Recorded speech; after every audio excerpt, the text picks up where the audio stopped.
دل کی دھڑکن مکمل ناول باب اول پہلا ٹکراؤ۔ یونیورسٹی کی مصروف راہداری، ہر طرف اسٹوڈنٹس کا شور اور ہاتھوں میں کتابیں پکڑے مہر۔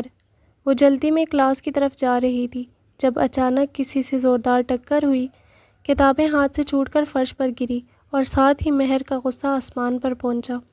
دیکھ کر نہیں چل سکتے کیا؟ اس نے تیز لہجے میں کہا اور سر اٹھایا۔ سامنے احد کھڑا تھا۔ احد یونیورسٹی کا سب سے پاپولر لڑکا جس کی ایک نظر کے لیے لڑکیاں ترستی، لیکن اس کی آنکھوں میں اس وقت صرف مہر کے لیے ایک شرارتی چمک تھی۔ وہ نیچے جھکا اور مہر کی کتابیں اٹھانے لگا۔ غلطی میری نہیں تمہاری ہے، احد نے دھیمی مسکراہٹ کے ساتھ کہا۔ تمہارا دھیان جانے کہاں رہتا ہے؟ کتابیں مہر کی طرف بڑھاتے ہوئے احد کی انگلیاں مہر کے نازک ہاتھ سے چھو گئی۔ مہر کے پورے وجود میں کرنٹ دوڑ گیا۔ وہ جلدی سے کتابیں پکڑ کر پیچھے ہٹی، اس کا دل تیزی سے دھڑک رہا تھا۔ تم سے تو بات کرنا ہی فضول ہے، وہ منہ پھیر کر جانے لگی، لیکن احد کی آواز نے اسے روک دیا۔ کلاس کے بعد لائبریری میں ملنا، کچھ ضروری بات کرنی ہے تم سے۔ مہر نے پلٹ کر اسے گھورا، لیکن احد اکھڑ انداز میں مسکراتا ہوا جا چکا تھا۔ وہ پورا دن کلاس میں بیٹھ کر بھی پروفیسر کی ایک بات نہ سن سکی۔ دماغ میں بس احد کا وہ لمس اور اس کی گہری نظریں گھوم رہی تھی۔ باب دوم، اعتراف محبت۔ شام کے وقت لائبریری بالکل خالی تھی۔ مدھم روشنی اور کتابوں کی خوشبو ماحول کو اور بھی پرسکون بنا رہی تھی۔ مہر ڈرتے ڈرتے اندر داخل ہوئی۔ آخری کیبن کے پاس احد اکیلا بیٹھا تھا اور اس کی نظریں دروازے پر ہی تھی۔ مہر دھیمے قدموں سے اس کے قریب پہنچی۔ کیا بات کرنی ہے؟ میرے پاس وقت نہیں ہے۔ وہ اپنی گھبراہٹ چھپانے کی کوشش کر رہی تھی۔ احد اپنی کرسی سے اٹھا۔ وہ مہر کے بہت قریب آ گیا، اتنا قریب کہ مہر کو اس کے سانسوں کی گرمی محسوس ہوئی۔ تم مجھ سے اتنی دور کیوں بھاگتی ہو؟ احد نے بہت ہی نرمی اور رومانٹک لہجے میں پوچھا۔ اس کی آواز میں ایک عجیب سا سحر تھا۔ مہر نے پیچھے ہٹنے کی کوشش کی، لیکن اس کے پیٹھ پیچھے لکڑی کی الماری سے جا لگی۔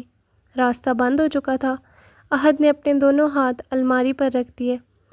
مہر کو اپنے حصار میں لیتے ہوئے اس کے پاس اب بچنے کا کوئی راستہ نہیں تھا۔ بولو مہر، کیوں کرتی ہو ایسا؟ اس نے مہر کے چہرے کو بہت قریب کیا۔ مہر نے گھبرا کر اپنی آنکھیں بند کر لی۔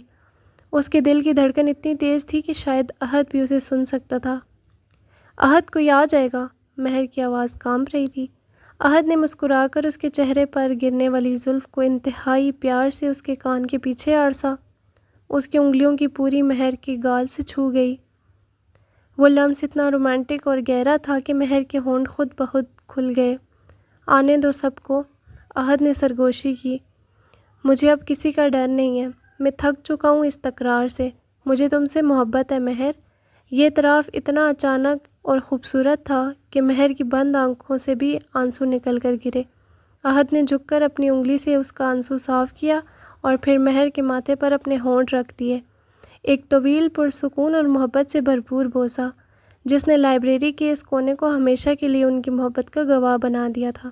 مہر نے دھیرے سے اپنی آنکھیں کھولی۔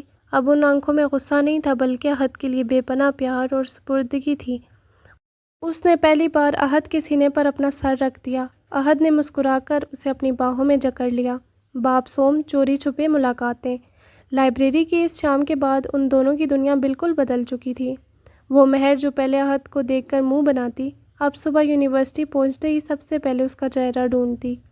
یونیورسٹی کا کیفے ٹیریا، جہاں ہر طرف اسٹوڈنٹس کا رش تھا، لیکن مہر کی نظریں صرف ایک ہی جگہ پر جمی تھی۔ کونے والی ٹیبل پر احد اپنے دوستوں کے ساتھ بیٹھا تھا اور ہمیشہ کی طرح سب کی توجہ کا مرکز بنا ہوا تھا۔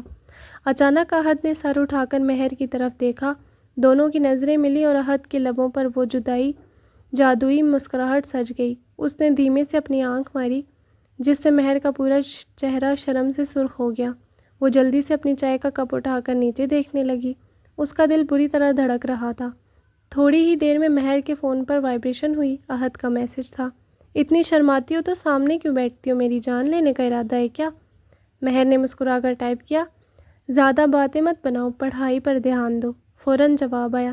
تم سامنے ہو تو پڑھائی کیسے ہو؟ کلاس بنک کرو، پچھلے گارڈن میں آؤ۔ مہر کا دل مانا نہیں۔ وہ جھجکتے ہوئے اٹھی اور پچھلے گارڈن کی طرف چل دی۔ وہاں گھنی گھاس اور درختوں کی چھاؤں میں احد پہلے سے ہی اس کا انتظار کر رہا تھا۔ جیسے ہی مہر وہاں پہنچی، احد نے اس کا ہاتھ پکڑ کر اسے ایک گھنے پیڑ کے پیچھے کھینچ لیا۔ احد، یہ کیا پاگل پن ہے؟ مہر نے گھبرا کر ادھر ادھر دیکھا۔ کوئی دیکھ لے گا تو کیا سوچے گا؟ احد نے اس کی ایک نہ سنی۔ اس نے مہر کو درخت کے تنے سے لگا دیا اور اس کے دونوں ہاتھ اپنے ہاتھوں میں لے لیے۔ سوچنے دو جو سوچتا ہے۔ احد کی آواز میں ایک گہرا خمار تھا۔ مجھے صرف تمہاری فکر ہے۔ تم پورے 3 گھنٹے بعد میرے سامنے آئی ہو۔ تمہیں اندازہ نہیں میں نے یہ وقت کیسے کاٹا۔ مہر نے اس کی آنکھوں میں جھانکا جہاں سچائی اور بے پناہ چاہت صاف نظر آ رہی تھی۔ تم سچ میں مجھ سے اتنا پیار کرتے ہو؟ مہر نے دھیمی آواز میں پوچھا۔ احد نے جھک کر مہر کے ہاتھ کی پشت پر اپنے ہونٹ رکھ دیا۔ اس گرم لمس نے مہر کی ریڑھ کی ہڈی میں سنسنی دوڑا دی۔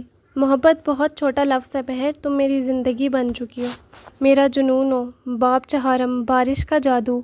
اگلے ہی دن موسم نے ایک خوبصورت کروٹ لی۔ آسمان پر کالے بادل چھا گئے اور ٹھنڈی ہوا چلنے لگی۔ یونیورسٹی کا آخری پیریڈ ختم ہوتے ہی تیز بارش شروع ہو گئی۔ سب اسٹوڈنٹس کوریڈور میں کھڑے بارش دیکھ رہے تھے، لیکن احد نے مہر کا ہاتھ پکڑا اور اسے کھینچ کر کھلے میدان میں لے آیا۔ احد، پاگل ہو گئے ہو کیا؟ مہر نے ہنستے ہوئے بارش سے بچنے کی کوشش کی۔ ہم بھیگ جائیں گے، بھیگنے دو مہر، احد نے بارش کے پانی میں بھیگتے ہوئے کہا۔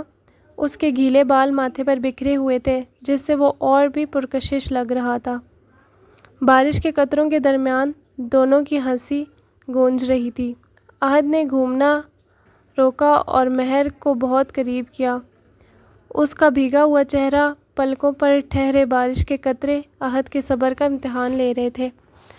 تم اس دنیا کی سب سے خوبصورت لڑکی ہو، احد نے مہر کے گیلے گالوں کو چھوتے ہوئے کہا۔ مہر نے اپنی آنکھیں موند لیں اور بارش کے شور کے بیچ ان کے ہونٹ ایک بار پھر ایک دوسرے سے ملے۔ وہ لمحہ محبت کی انتہا کا تھا، جہاں صرف بارش کا پانی اور ان کی گرم سانسیں تھیں۔ باب پنجم، حسد کی آگ۔ جہاں گہرا پیار ہوتا ہے وہاں جلنے والے بھی ہوتے ہیں۔ یونیورسٹی کی ایک اور امیر لڑکی الیزے، جو احد کو حاصل کرنا چاہتی تھی، ان دونوں کی اس خوشی کو برداشت نہیں کر پا رہی تھی۔ اس نے ان کے درمیان درار ڈالنے کا منصوبہ بنایا۔ ایک دن جب مہر لائبریری سے اکیلی نکل رہی تھی، الیزے نے اس کا راستہ روکا۔ مہر، تم کتنی سیدھی ہو۔ الیزے کے چہرے پر ایک چالاک مسکراہٹ تھی۔ تمہیں لگتا ہے احد تم سے پیار کرتا ہے؟ وہ تو بس اپنے دوستوں سے شرط جیتنے کے لیے تمہارے پیچھے گھوم رہا ہے۔ مہر کا دل جیسے ایک پل کے لیے دھڑکنا بھول گیا۔ تم جھوٹ بول رہی ہو، اس کی آواز کانپ رہی تھی۔ احد، ایسا نہیں ہے، یقین نہیں آتا تو یہ سنو۔ الیزے نے اپنے فون پر ایک آڈیو ریکارڈنگ چلائی جس میں احد کی آواز تھی، لیکن اسے ایڈٹ کر کے ایسا بنا دیا گیا تھا جیسے وہ مہر کو ایک ٹائم پاس سمجھ رہا ہو۔ مہر کے پاؤں تلے سے زمین نکل گئی، اس کی آنکھوں سے آنسو بہنے لگے۔ اس نے بغیر کچھ سوچے اپنا بیگ اٹھایا اور یونیورسٹی سے بھاگتی ہوئی گھر چلی گئی۔ وہ اندر سے بالکل ٹوٹ چکی تھی۔ کیا اس کا پہلا پیار، اس کا سچا یقین سب ایک جھوٹ تھا؟ باب ششم، بے چینی اور تڑپ۔ جب احد کو پتہ چلا کہ مہر کلاس چھوڑ کر چلی گئی اور اس کا فون بھی بند آ رہا ہے، تو اس کا دل کسی بولناک اندیشے سے دھڑکنے لگا۔ اس نے الیزے کو کوریڈور میں مسکراتے دیکھا اور وہ سب سمجھ گیا۔ احد نے الیزے کا بازو غصے سے پکڑا۔ تم نے مہر سے کیا کہا ہے؟ اس کی آواز میں دہکتا ہوا غصہ تھا۔ الیزے ڈر گئی لیکن بولی، میں نے بس اسے سچ بتایا۔ سچ؟ تمہارا جھوٹ اب نہیں چلے گا۔ احد نے اسے جھٹکا دیا اور اپنی بائک کی طرف بھاگا۔ وہ دیوانوں کی طرح مہر کے گھر کی طرف جا رہا تھا۔ راستے کی ٹریفک، لوگوں کا ہجوم، اسے کچھ دکھائی نہیں دے رہا تھا۔ اس کے دماغ میں بس مہر کا روتا ہوا چہرہ گھوم رہا تھا۔ مہر اپنے کمرے میں بستر پر الٹی لیٹی رو رہی تھی۔ اس کا پورا تکیہ آنسوؤں سے گیلا ہو چکا تھا۔ اچانک اس کے کمرے کی کھڑکی پر دستک ہوئی۔ اس نے چونک کر سر اٹھایا۔ کھڑکی کے باہر احد کھڑا تھا۔ اس کا سانس پھولا ہوا تھا اور آنکھوں میں بے پناہ تڑپ تھی۔